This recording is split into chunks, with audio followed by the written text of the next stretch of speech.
Alors aujourd'hui, je vais discuter d'enrichissement. L'un des meilleurs moyens de s'enrichir dans l'économie actuelle, dont la tendance de fond est la digitalisation, c'est de racheter un site internet. Alors il y a deux types de sites internet à la vente généralement, enfin trois. Il y a les sites d'affiliation, ça j'en parle pas là aujourd'hui. Il y a les sites d'achat, donc des sites marchands, des boutiques. Et puis vous avez des sites de contenu qui vont vendre un peu comme Objectif Eco, des formations, qui vont également avoir des produits qui se rapportent à l'activité du contenu. Alors, les sites de contenu, c'est les sites les plus certains, parce que généralement les sites boutiques fonctionnent avec de l'achat de trafic payant. Et les sites d'affiliation, généralement, fonctionnent à base de SEO, c'est-à-dire qu'on manipule l'algorithme de Google pour envoyer du trafic dit froid vers des liens affiliés où on touche un pourcentage en fonction des ventes des clients qui vont acheter. Alors, le problème de l'affiliate avec le SEO, c'est que Google fait des mises à jour en permanence. Et que, comme c'est la mise à jour de décembre, il y a des moments, Google est très très fort et fout en l'air un maximum de travail SEO et on ne sait pas pourquoi. C'est une activité que j'ai fait qui a permis de m'enrichir dans le passé. Je crois qu'on a managé avec un partenaire jusqu'à 600 sites internet liés à la finance. On avait énormément d'hébergeurs, d'identités différentes pour pouvoir manipuler l'algorithme. Euh, le site boutique, j'en ai pas trop eu dans les mains, mais ce qui m'intéresse moi pour acheter, pour m'enrichir, et c'est ce que je vous recommande de faire, c'est acheter des auteurs et de l'audience. Et donc à ce titre, il y a un danger, c'est de se faire avoir. Et aujourd'hui, en fait, Ahref, qui est un outil pour mesurer le, disons l'aspect SEO d'un site avec tous les backlinks, toute l'activité en fait liée au trafic envoyé par Google. Ils ont publié une recherche qui est pour moi fondamentale, que je vais vous présenter aujourd'hui et dont vous devez avoir bien conscience si vous cherchez à vous enrichir avec Internet et surtout si vous cherchez à évaluer, à donner une valeur à un site de contenu, ce qui est assez compliqué. Donc ils ont analysé 1 milliard de pages référencées chez Google. Donc on n'est pas en train de faire de la petite recherche de Madame Michu du coin. Et sur ces 1 milliard de pages, accrochez-vous bien, 90%, 90,63%, c'est-à-dire quasiment 91%, ont tout simplement eu aucune visite de Google chaque mois. Zéro visite.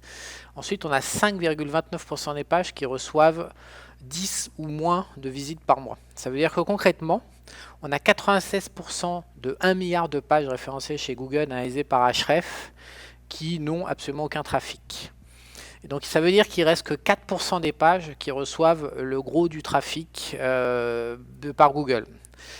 Alors ces chiffres sont très très importants parce que généralement un site de contenu, on va vous vendre le nombre de pages. Ça va être un métrix pour jauger de la valeur du prix de vente d'un site, à côté d'autres métriques comme tout simplement la rentabilité, la marge, le profit margin chaque mois qu'on va multiplier, généralement autour de 30 pour évaluer le site.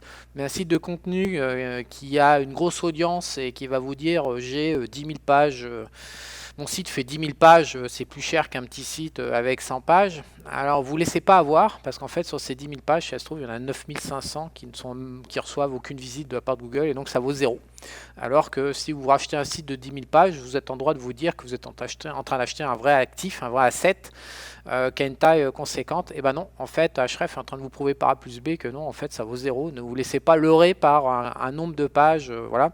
Sur Objectif Eco, on a maintenant, je sais pas, il faudra rescanner, j'ai pas scanné, mais on doit avoir 16 000 articles enregistrés sur Google. Et bien sûr, le gros des articles ne reçoivent absolument aucune visite, ni en trafic froid, chaud, etc.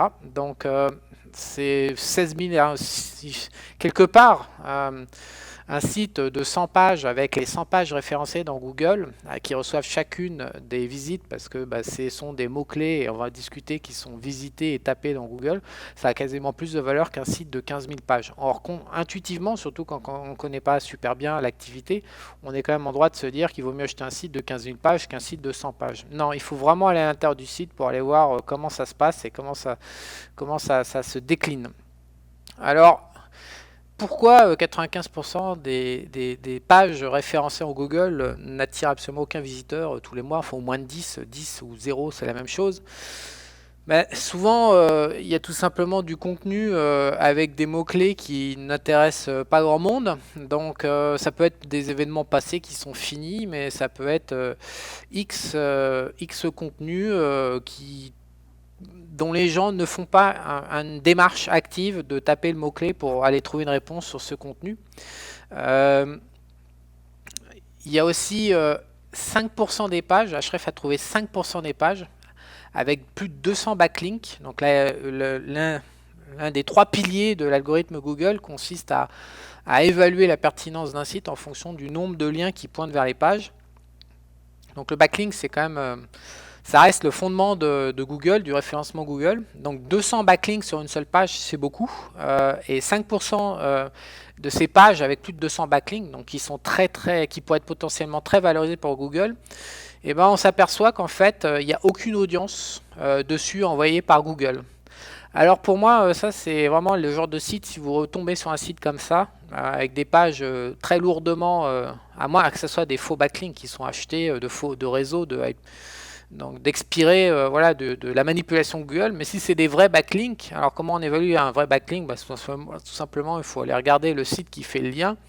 Et vous voyez tout de suite avec un peu d'expérience si c'est un site de professionnel du SEO ou si c'est un vrai site de contenu qui a été fait par un vrai auteur, hein, parce que le site de professionnel de SEO, généralement, c'est du contenu de merde, c'est fait par les Africains ou par les Philippins, ça coûte 5 dollars et vous voyez tout de suite que c'est de la merde dans le texte, dans le contenu et qu'en fait c'est juste là pour tromper Google. En fait, rien qu'à la forme, au bout d'un moment, vous savez que c'est là pour tromper Google. Donc il y a vraiment des opportunités à faire, c'est racheter des sites qui ont des pages comme ça, qui, même si elles n'ont pas d'audience, elles ont 200 backlinks réels, tout simplement parce que ça a beaucoup de valeur, on appelle ça du jus dans le jargon professionnel, et ce jus-là peut être récupéré et injecté sur des pages avec des mots-clés qui sont monétisables, et là il y a vraiment des coups à faire parce qu'il y a plein de pages, 5% des pages, il y a donc il y a pas mal de coûts à faire, par moment des pages qui n'ont aucun trafic, ça peut se racheter, des sites qui n'ont aucun trafic et pas mal de backlinks. Alors il y a une compétition, hein, il y a une compétition mondiale pour les racheter,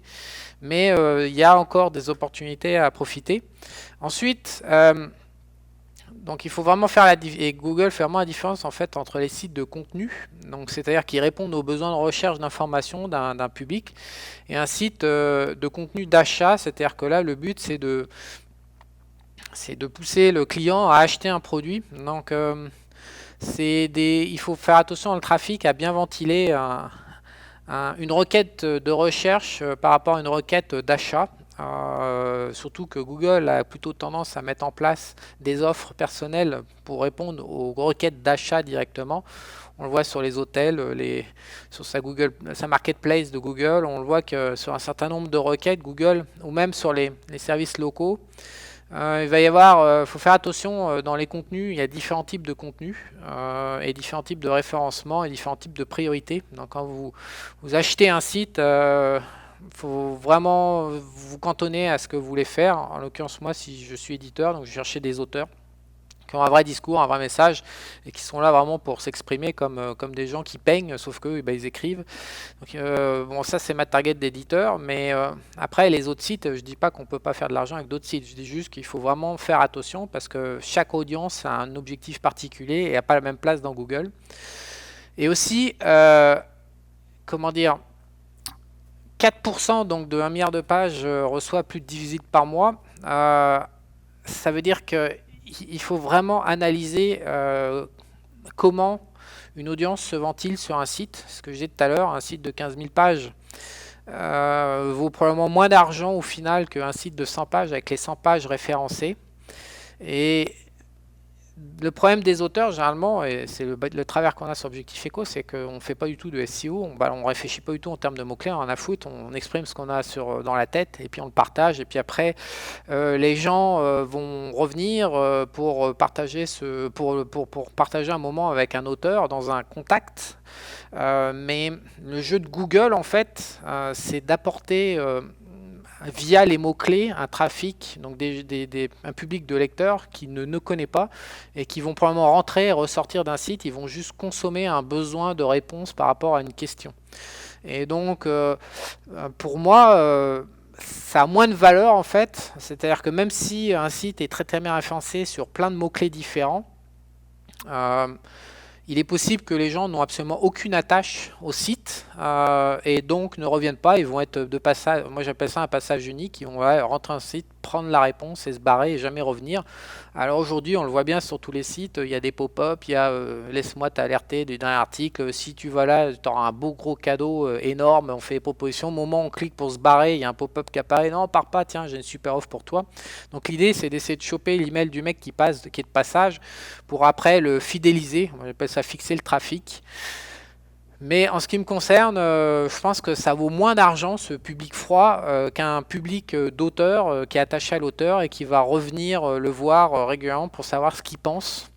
Parce que bah, vous avez comme moi probablement des auteurs que vous suivez, peut-être que vous me suivez moi-même, mais moi aussi j'ai des auteurs que je suis parce que c'est inspirant, parce que j'aime bien la personne, et donc je sais moi-même en tant que lecteur qui fait l'effort de revenir vers l'auteur, et c'est un peu le programme d'ailleurs sur Objectif Echo qui est qu'on se dit bah, les gens à qui on aura inspiré vont revenir par eux-mêmes, ceux qui ne sont pas inspirés bah, ils vont disparaître et c'est pas grave, donc on va pas chercher à forcer la vente. Donc il faut bien comprendre que quand on rachète comme ça des sites, il y a le site froid où c'est du hardcore, c'est du marketing hardcore, où on va essayer d'extraire et puis violer le prospect en essayant de lui faire acheter un machin avec des genre du moins 90% sur une offre parce que c'est ta première visite et des trucs comme ça. Ça n'a rien à voir avec un projet comme Objectif Echo où il y a un lien avec les clients et quelque part c'est un petit peu plus naturel. On appelle ça de l'édition organique, quoi. C'est un lien à mon avis plus équilibré et pour moi en fait donc avec on appelle ça beaucoup plus de repeat business, c'est-à-dire que les gens entrent beaucoup plus en interaction avec l'auteur, vont acheter plusieurs de ses formations. Il y a un lien de confiance quelque part qui se fait et ça pour moi ça vaut de l'or parce que c'est le seul moyen de perdre de l'argent quand on rachète un auteur avec son site, c'est de faire une offre qui va trahir ce lien-là. Il faut savoir que quand on rachète un site, en fait, généralement on le paye 30 fois la marge du mois. Donc pour retrouver sa mise, il est nécessaire que le site ne pète pas pendant 30 mois. Donc quand on est en train de racheter un site de contenu qui dépend de Google ou qu'il y a du SEO qui a été trafiqué, la probabilité que Google fasse une mise à jour de l'algorithme et que ça fasse péter le site sur 30 mois, c'est une probabilité c'est un risque qui est vraiment réel. Le site peut vraiment péter. Donc, par moment, vous avez des sites d'auteurs avec du contenu et un vrai lien de confiance qui sont vendus pour le même prix qu'un site SEO avec des mots-clés.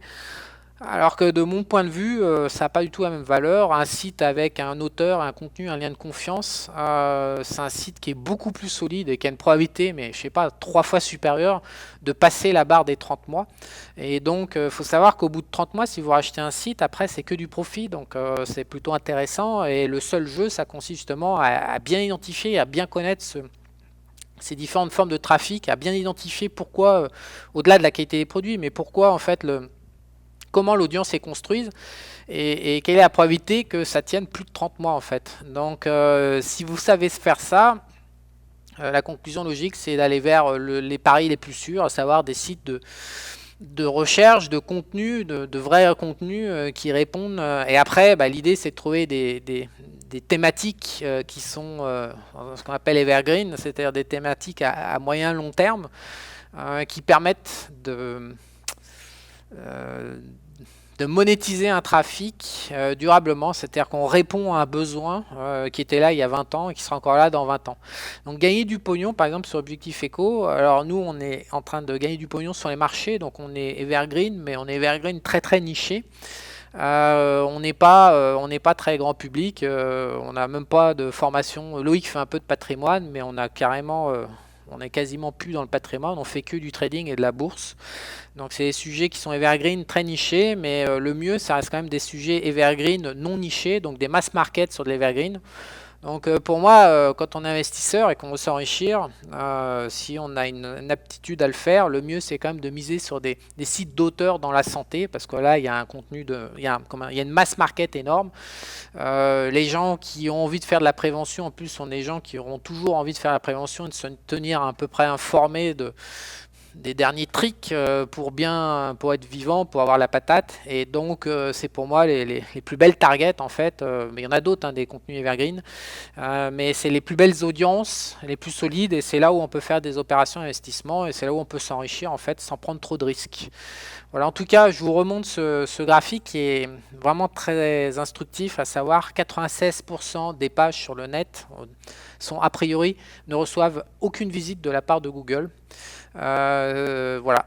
Donc seulement 4% des contenus sont en lien avec les besoins du public et Google en tant qu'intermédiaire. Ce qui fait quand même pas mal réfléchir quand on est un peu dans le business online et qu'on souhaite développer des projets en fait.